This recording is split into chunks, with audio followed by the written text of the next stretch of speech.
যে দেশে 9 বছরের শিশু নিরাপদ নয়, সেই দেশে আমরা বসবাস করি। পাবনা সদর উপজেলায় 9 নম্বর ওয়ার্ডে সর্দারপাড়া গ্রামে একটি শিশু ক্লাস 2-তে পড়ে, হাফসা ক্লাস 2-তে পড়ে, তাকে দুর্বৃত্তরা ধর্ষণ করে মেরে ফেলছে। কতটা নিকৃষ্ট খারাপ লোক হলে একটি শিশুকে ধর্ষণ করে, ধর্ষণ করার পর তাকে মেরে ফেলছে। দেখেন খবরটা দেখেন।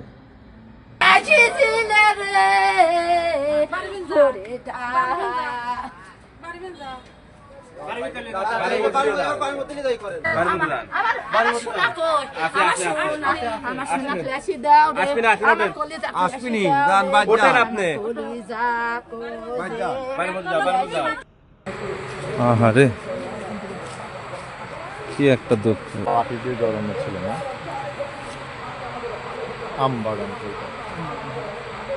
আমরা ফাঁসি চাওয়ার জন্য আমাদের যতদূর যা লাগে আমরা ততদূর যাবো, কিন্তু আমাদের ওর ফাঁসি লাগবে।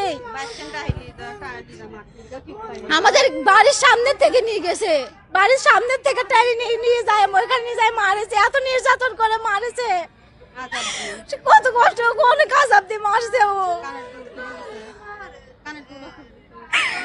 আমরা এর বিচার চাই, আমরা এর বিচার চাই, ফাঁসি চাই আমরা। আমরা যদি এই বিচার না দেওয়া হয়, আমাদের যত দূর যাওয়া হয় আমরা তত দূর যাব। আমার মেয়ে ঘরেই ছিলি, আমার মেয়েকে আর পাচ্ছিলাম না, হনে যায় পাইছি আর ওরা ছিলি, ওই ওরে পাইছি, ওরা ছিল, ওরে বিচার করুক আল্লাহ। ওই সাব্বির রমজান আর ওই মান্নান আরো ছিলি, ওরা আমি চিনি নাই। 6টার দিকে হাফসা নিখোঁজ হয় এবং 8টার দিকে তাকে বাড়ির পিছনে একটা জঙ্গলে রেখে দেওয়া হয়। এই 2 ঘন্টার মধ্যে তাকে কতটা নিকৃষ্ট মানের কাজ করে মেরে ফেলে দেওয়া হয়েছে।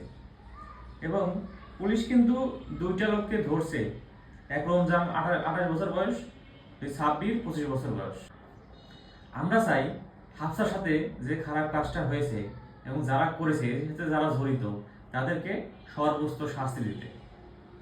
সবাই বেশি বেশি করে পোস্টটা শেয়ার করবেন।